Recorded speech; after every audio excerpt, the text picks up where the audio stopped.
ఊరుకోదు. రేపు ఒకవేళ కేంద్రం దీన్ని అంగీకరించకపోతే, ముందుకు రాకపోతే అవసరమైతే పార్లమెంట్లో గట్టిగా నిలదీస్తాం. మేమైతే ఈరోజు 6 రాష్ట్రాల ఆర్థిక మంత్రుల సమావేశం కూడా జరిగింది. బెంగాల్ కానీ, కేరళ కానీ, ఛత్తీస్గఢ్, ఢిల్లీ, సో వివిధ రాష్ట్రాల ఫైనాన్స్ మినిస్టర్స్ కూడా వచ్చారు. దాంట్లో అందరి అభిప్రాయం కూడా అదే ఉంది. ఆప్షన్ 1, ఆప్షన్ 2లు కాదు, కేంద్రం చట్టానికి లోబడి రాష్ట్రాలకు ఇచ్చినటువంటి మాట ప్రకారంగా పూర్తి స్థాయి జీఎస్టీ కంపెన్సేషన్ చెల్లించాల్సిందే. కోవిడ్ పేరు మీద, జీఎస్టీ అమలు పేరు మీద విభజనకు చట్టంలో ఎలాంటి అవకాశం లేదు. 3 లక్షల కోట్లు ఈరోజు రాష్ట్రాలకు జీఎస్టీ కంపెన్సేషన్ చెల్లించాల్సి ఉంటే దాన్ని 1,65,000 కోట్లకు తగ్గిస్తూ 1,35,000 కోట్ల సెస్ డబ్బులు రాష్ట్రాలకు ఇవ్వకుండా ఉండడాన్ని తెలంగాణ ప్రభుత్వం చాలా తీవ్రంగా వ్యతిరేకిస్తుంది. ముఖ్యంగా ఇవాళ కేంద్రం, గౌరవ ముఖ్యమంత్రి కేసీఆర్ గారు కూడా నీతి ఆయోగ్ మీటింగ్లో, అనేక సమావేశాల్లో కూడా ఒక విషయాన్ని చాలా స్పష్టంగా చెప్పేవారు. దేశంలో ఏ జిల్లా అభివృద్ధి చెందినా, ఏ రాష్ట్రం అభివృద్ధి చెందినా, ఏ ప్రాంతం అభివృద్ధి చెందినా అది దేశ అభివృద్ధిలో భాగమే. కశ్మీర్ నుంచి కన్యాకుమారి దాకా ఏ ప్రాంతం అభివృద్ధి చెందినా అది దేశ అభివృద్ధిలో భాగంగా చూడాలి. కానీ దురదృష్టవశాత్తు ఇలా కేంద్ర ప్రభుత్వం ఏం చేస్తుందంటే దానికి విరుద్ధంగా ఈరోజు ఒక సంకుచితమైనటువంటి ఆలోచనలో ఇలా కేంద్ర ప్రభుత్వం ఆలోచిస్తూ ఉంది.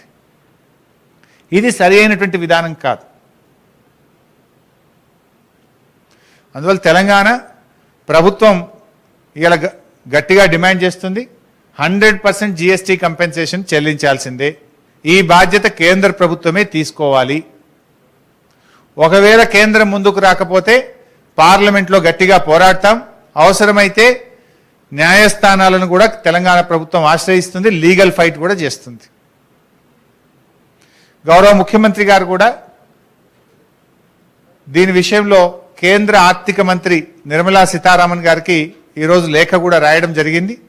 సో ఆ లేఖలో కూడా ఈ ఆప్షన్ 1లు, ఆప్షన్ 2ల పేరు మీద ఏదైతే కేంద్రం మాట్లాడుతుందో దాన్ని తీవ్రంగా వ్యతిరేకిస్తున్నాం. యాక్చువల్గా ఆప్షన్లే లేవు, ఇవాళ ఆప్షన్లు లేవు. ఈరోజు ఉన్నది చట్టం, it's a parliament act.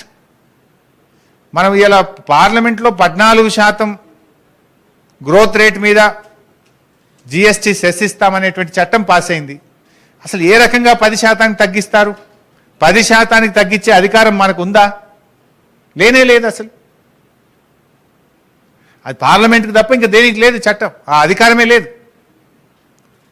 So దీన్ని మేము చాలా తీవ్రంగా వ్యతిరేకిస్తున్నాం. Once again we demand centre has to take the responsibility, centre has to pay full GST compensation as per the act. Thank you.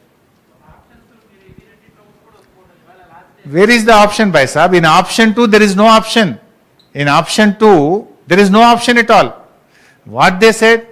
In option 2, you have to forego 1% of the FRBM.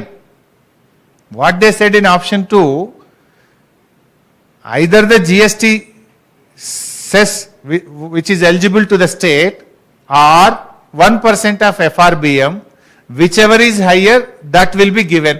Means only one you are getting. For a state like Telangana, 1% of FRBM is 10,000 crores. Expected GST cess is also 10,000 crores. So what you are getting then? You are not getting anything in option 2.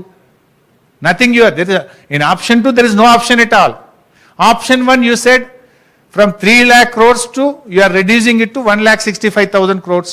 In option 1, you are saying states has to forego 1,35,000 crores. Who has given you the power? Act said at the rate of 14% growth rate, GST compensation cess has to be paid to the states. How can you reduce it to 10%? Who has given you the power? So except paying the cess, center has no option now. So కేంద్రం పెద్ద మనిషి తరహాలో ముందుకు రావాలి. ఇలాంటి విపత్కరమైనటువంటి పరిస్థితుల్లో రాష్ట్రాలకు ఇచ్చిన మాట ప్రకారంగా, చట్ట ప్రకారంగా పూర్తి స్థాయి కంపెన్సేషన్ సెస్ చెల్లించాల్సిందే అని తెలంగాణ ప్రభుత్వం డిమాండ్ చేస్తుంది.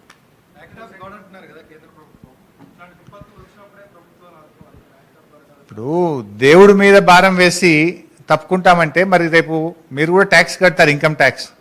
మీరు కూడా కోవిడ్ ఎఫెక్ట్ అయింది, యాక్ట్ ఆఫ్ గాడ్ నేను పన్ను కట్టా అంటే దేశం ఏం కావాలి, రాష్ట్రం ఏం కావాలి? ఇప్పుడు దేవుడి మీద భారం వేసి ఈరోజు మాకు ఆదాయం తగ్గింది నేను రాష్ట్రాలకు ఇవ్వ అంటున్నావు. రేపు ఒక ట్యాక్స్ పేయర్ కూడా నాకు ఆదాయం తగ్గింది నేను కూడా ట్యాక్స్ కట్టా అంటే ఏమవుతుంది? So it's act. చట్టం మనం ఎట్లా అమలు చేయాలి, మన ముందున్న ప్రత్యామ్నాయాలు ఏందని పరిశీలించి ఇలాంటి సమయంలో ఇంకా పెద్ద మనసుతో ముందుకు రావాలి. ఇప్పుడు అల్టిమేట్లీ రాష్ట్రాలకు ఇవ్వడం అంటే ఇదేమన్నా వ్యక్తిగతంగా ఇస్తున్నామా? రాష్ట్ర ప్రయోజనాలను కాపాడడం అంటే దేశ ప్రయోజనాలు కాపాడడమే. రాష్ట్రాలు అభివృద్ధి చెందడం అంటే దేశాలు అభివృద్ధి చెందడమే. రాష్ట్రాల్లో డబ్బు ఖర్చు పెట్టడం ద్వారా ఎకానమీలో ఏదైతే గ్రోత్ వస్తుందో ఆ గ్రోత్ దేశం యొక్క గ్రోత్గా చూడాల్సిందే.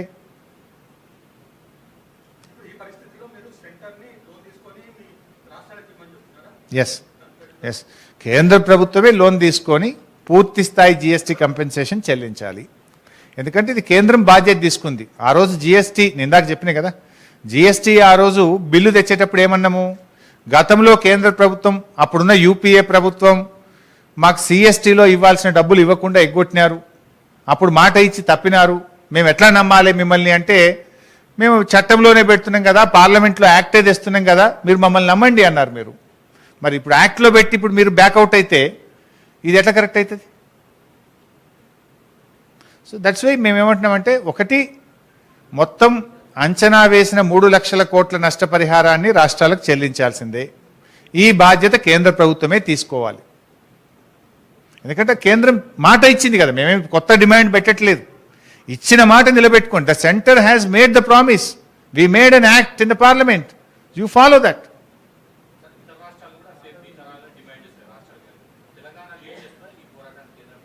డెఫినెట్గా మాట్లాడతాం. Thank you.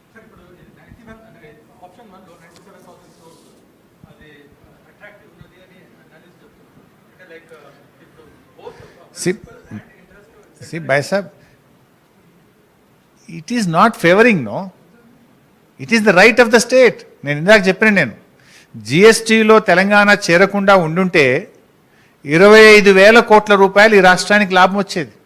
మనకు గతంలో వ్యాట్ రూపంలో, పన్నుల రూపంలో మనకు వచ్చేటువంటిది ఎక్కువ.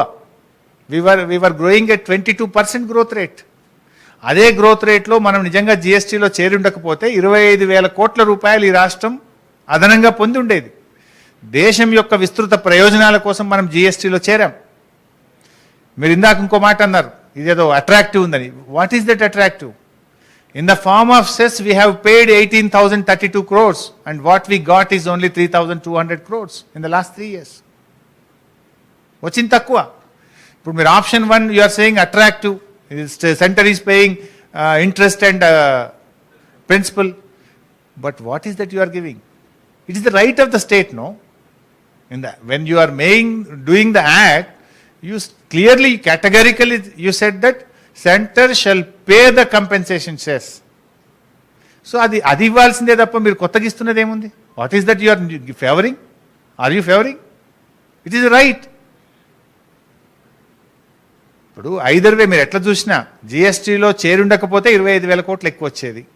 జిఎస్టీలో చేరి సెస్ రూపంలో కట్టింది 18,000 కోట్లు, తీసుకున్నది 3,200 కోట్లు.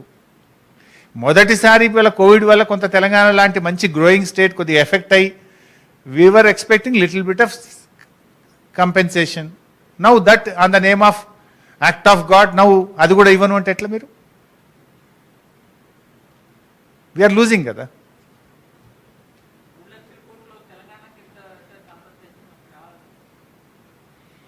We are tentatively around 10,000 crores.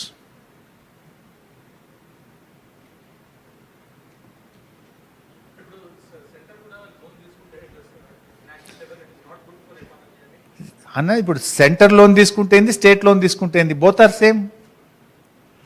Either centre taking or state taking is a loan, number 1. Number 2, neither centre is paying nor state is paying. ఇప్పుడు సెంట్రల్ లోన్ తీసుకుంటే రీపేమెంట్ సెంట్రల్ గవర్నమెంట్ కిట్టి నుంచి ఇస్తలేం కదా. It is from the compensation cess. By extending the compensation cess to another 3 to 5 years, from this cess only we are paying. ఒకవేళ centre తీసుకుంటే in fact rate of interest will be less. Center has more powers. States తీసుకుంటే rate of interest ఒక రాష్ట్రానికి ఇంకో రాష్ట్రానికి డిఫరెంట్గా ఉంటుంది, different rate of ఇంట్రెస్ట్లు ఉంటాయి. సెంటర్ తీసుకుంటే ఒకే రేట్ ఆఫ్ ఇంట్రెస్ట్ ఉంటుంది, తక్కువ రేట్ ఆఫ్ ఇంట్రెస్ట్ ఉంటుంది. Centre will have more options. Thank you.